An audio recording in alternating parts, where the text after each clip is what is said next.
Hello, and welcome to the Ovarian Club, a glimpse into conversations between two besties across countries, South Africa and France, tackling the trendiest women's wellness topics through a scientific lens. Join me, Dr. Tarryn, and health expert Emma as we explore delicate subjects related to the women's health space. We started this podcast to share our conversations to help navigate the complex women's wellness world. We hope you enjoy the podcast and take away as much from it as we've enjoyed making it. The Ovarian Club, powering life, nurturing health, shaping sustainable wellness. So, my follicle friends, let's begin. Hello, follicle friends. It's Dr. Tarryn Kawalsky here from the Ovarian Club, and I am so excited to chat all things women's health with you all. It is our 18th episode. Can you believe it? I can't. I cannot believe how this year has flown. And yeah, today we're going to be diving into such an important topic, which I've eagerly been waiting to share with you all. And before we get into it, full transparency. Emma and I were all set to record our Ozempic episode this week, but unfortunately, we ran into some unexpected technical issues. And as I hope you all should know by now, when it comes to getting good episodes out, we are nothing but determined. So, in true determination mode, as opposed to leaving you all hanging, I decided to solo this one while we patiently sort out our technical issues. And I promise you guys it will be worth the wait when we bring out Ozempic eventually at the end of the month. So hang in there and just bear with me just for this little episode, which will be a slightly shorter one, but very, very important. At the end of the day, it actually worked out perfectly because having full liberty to wing an episode gives us a chance to dive into a topic that I've been wanting to unpack properly for the longest of times, and that is the deep gender inequalities built into modern medicine and the history of how women's health has been taught and far too often misunderstood. Women's symptoms have been minimized for decades, and it wasn't by accident. And there are reasons to account for this. As a medical doctor trained in a system built largely around male biology, I've had to unlearn male-centric assumptions and actively go out my way to study female physiology, factors that were barely mentioned in my formal training. And we'll get into it. And I'm really excited to share my personal experiences as a medical student and my exposure to women's health in my training. So how did we get here? Yeah, basically, that's what we're going to cover in this episode. I'd like to expand on the idea of how medical research was built around the male body, how that shaped everything from diagnostic criteria, and why so many women's symptoms continue to be minimized or misinterpreted even today. Understanding this history isn't just an academic exercise. It explains so much of what women experience in real-life clinical settings. And more importantly, it shows us where the system still needs to evolve. And whether you're a clinician, a patient, or simply someone who's curious about how we got here, this episode is really an invitation to question the systems we've inherited and to understand the biases that we've now sadly normalized, and to imagine a model of healthcare that finally reflects women's real physiology and lived experiences. So I don't think there's any disclaimers needed here, but I'm just going to state them anyway. And that is that although I am a qualified medical doctor, this podcast does not serve to offer any personal medical advice. So always seek the advice of a healthcare professional with regard to any condition or treatment you may be seeking. So, moving on. Did you guys know that women were excluded from clinical trials until as late as the 1990s? Yes, this fact baffled my mind as well. And this is due to a combination of scientific, ethical, and socio-political reasons, many of which were rooted in paternalistic and gender-based assumptions. So why? Why is this the case? What are reasons that could possibly account for this? So researchers often viewed women as too hormonally complex due to confounding factors of menstrual cycles, pregnancy, and menopause. This variability was seen as a confounding factor in trials. So rather than controlling for it, women were simply excluded to simplify study designs. Doesn't sound like a valid reason to me, but this was one of the reasons that women were excluded from trials until as late as the 1990s, just to avoid these unnecessary added complications of hormones. Then additionally, there was a widespread belief that male bodies were the default and that findings from male participants would automatically generalize to women. So no, ladies, your symptoms were not in your head. They were simply ignored because research only studied men until as late as the 1990s.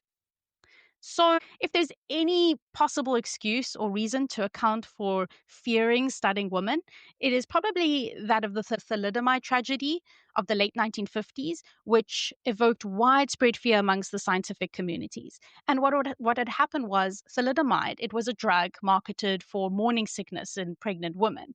And it was unfortunately only studied in animals when it was rolled out. And what ultimately transpired is that women who took this drug, many of them, gave birth to babies with severe limb defects. The drug was taken off the market, and then this scare resulted in the exclusion of women, even if not pregnant, under the fake guise to protect potential fetuses, a fear which persisted until the late 1990s. And in fact, until then, there were no formal requirements to include women in clinical research. So thankfully, post-1990s, we've seen a major shift that has necessitated the inclusion of women in clinical trials, thank God. For, not surprisingly, it became clear that excluding women had real life consequences. Women were experiencing unaffected side effects. No surprise there, because dosing and efficacy data were based on men. So obviously, when I found all these things out, it really prompted me to do some deep reflection on my medical training. And it just alarms me to think that I was not taught about perimenopause until after my medical training, when I was working in private practice as a GP, because it was so underemphasized in our medical training. And I only subsequently learned these things while working in private practice. So this, I believe, was not emphasized enough. And these are just some examples. But just to maybe use one case in point, I'd like to quickly touch on one of the leading causes of death worldwide, cardiovascular disease. Each year, many women die from ischemic heart disease and heart failure, but unfortunately, twice as many men are appropriately diagnosed. Why? Well, this diagnosis gap could often be attributed to the fact that women present atypically, different to the androcentric textbook definition of a heart attack that we were all taught in our medical training. Basically, we were taught that, when one has a heart attack, they have that typical central chest pain that's crushing. It might radiate, it might spread down the arm, up the neck, to the jaw. There might be some sweating. But sometimes the presentation is very variable. And in women specifically, they tend to present with very non-classic symptoms. So women may present with mild chest discomfort or some fatigue, weakness. There might be some shortness of breath, maybe some nausea, vomiting. Because we weren't taught to recognize these symptoms, it resulted in a delay in recognition and subsequent diagnosis and treatment. And furthermore, it's not just the lack of understanding of clinical presentation in women that could perhaps explain why women go so largely underdiagnosed. Scientists have since suggested yet another explanation that could account for these drastic disparities observed amongst the sexes, and that is the use of a single inappropriate threshold of a biomarker called troponin. So I'm just going to use troponin to illustrate my case in point. And yes, I'm sure many of you will not know what troponins are. Many of my doctor colleagues, I hope that they'll know what it is, but just for the layman, troponins are proteins found in heart muscle cells that help the heart contract. When the heart muscle is injured, like during a heart attack, troponins leak into the bloodstream. And measuring these troponin levels is one of the most important blood tests for diagnosing a heart attack that we have today. So troponin levels reflect heart muscle size. And on average, men have larger hearts than their female counterparts. So yes, it does stand true that men, because they've got the bigger hearts, a slightly higher troponin level can be expected in men as opposed to women. So what then transpired was that heart attacks in women would go missed as they were not meeting the male threshold values.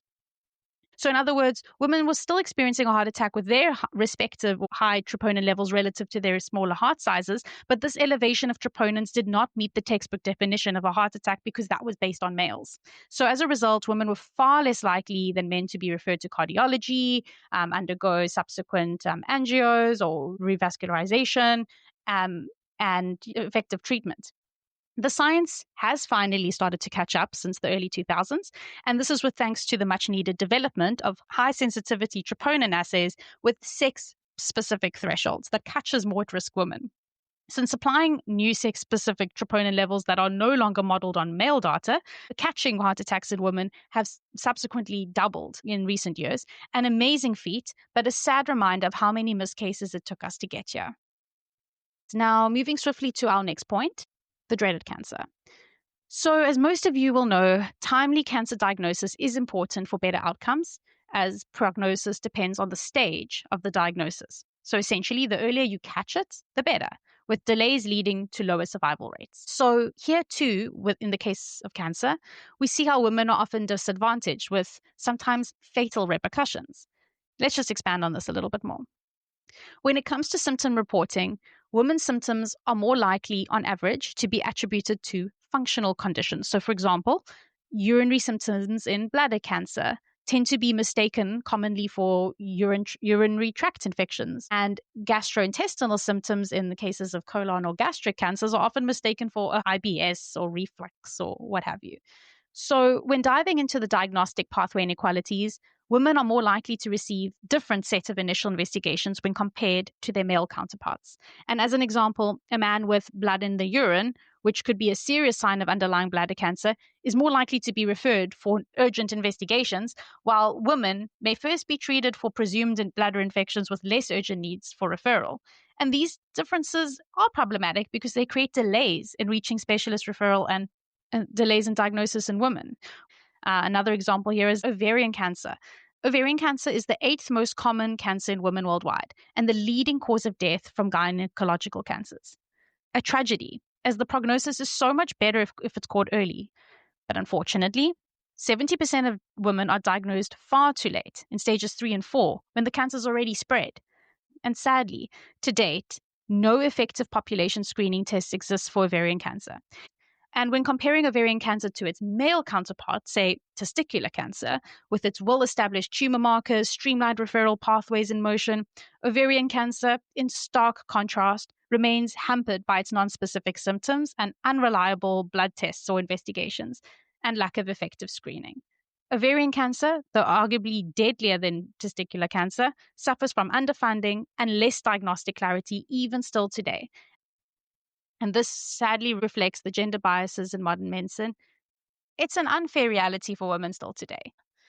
And just moving on, endometriosis, a disease that affects 1 in 10 women with significant diagnostic delays even today. Some women have to wait almost up to 10 years to get a diagnosis of endometriosis. And as a result, women suffer from month to month in agony with period pain, sometimes missing work, losing their income, with super long diagnostic delays owed to poor guidelines and non-specific blood biomarkers that can adequately detect the disease. Period pain shouldn't cost you from losing your job, but for many women, sadly, it does. I can't help but wonder, imagine if endometriosis affected men. This disease would have been solved decades ago. I can assure you of that.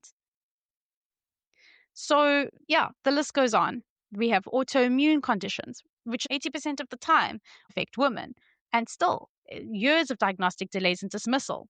Now, moving swiftly to our next point, and we've got menopause, a universal transition with profound systemic effects. All women go through menopause, typically between 45 and 55. And these hormonal shifts impact multiple body systems. It impacts bone health. It increases cardiovascular risk. It affects urogenital function, mental health, metabolism, all these body systems in a very profound way. And despite this being the one single thing that every woman will go through in her lifetime, menopause still remains underaddressed in routine healthcare.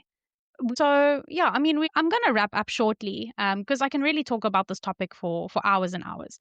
But just for my clinician friends, some school for thought, what does a female-centered approach truly look like? Well, it starts from taking a history, asking detailed questions about menstrual cycles, for example. If a woman comes in perimenopause or around that age, inquiring about the symptoms and using sex-specific reference ranges and interpreting results within the context of hormones. And lastly, for the clinician, always remembering to maintain a broad differential diagnosis that could account for sex-specific disease patterns and presentations in women. So now that we're all aware of this information, what do we take from it? How do we move forward? This isn't a talk only for healthcare providers, although my wish is that every doctor takes notes. Female patients, I'm talking to you. You guys must similarly feel empowered to advocate for your health by knowing your symptoms, having an idea of the right questions to ask your doctor, trying to understand your unique physiology and knowing when things don't feel right, and coming forward with this information to share with your doctor, especially as the medical model still continues to evolve and catch up with women's unique health needs. So the medical model's lagging, but that doesn't mean that you need to lag. Inform yourself, know your symptoms, and speak up. So, okay, wrapping up. The dismissive culture towards women in medicine has long been a pervasive issue. It stems from gender bias, historical underrepresentation, and systemic inequality. Transforming medical care to be truly inclusive of women means moving beyond the one-size-fits-all male standard approach. It means recognizing and respecting the dynamic nature of female health and addressing decades of bias and neglect in women's health. And only then can we deliver equitable, effective healthcare for all women. So if you've made it this far till the end, I thank you guys so much for tuning in. And I'm sorry I harped on so much about this, but really it is just such an important topic just to think about and reflect on. And we really need to try to find ways to move forward. And finally, I just want to say one last concluding note, and that is a dedication to my late Granny Marion, my number one podcast follower, a fellow follicle friend to us all, who we sadly lost to colon cancer last week. Colon cancer isn't a woman's disease specifically. It affects all genders. But what her journey highlighted for me is how often women's symptoms, especially when non-specific, are deprioritized or simply attributed to other factors like stress or lifestyle. This is a phenomenon that we see across so many conditions in women's health. And my Gran story is one of many that remind me why conversations like these matter. And Gran, I know you're still listening from up above. Thanks for tuning in. So, that's all for today, folks. We'll see you soon, follicle friends, for that much promised Ozempic episode. We cannot wait to chat Ozempic with you guys very, very soon. So definitely tune in for that. I'm going to end with my usual slogan, very awkwardly all by myself, and that is the Ovarian Club. Powering life, nurturing health, shaping sustainable wellness. We'll see you soon, follicle friends.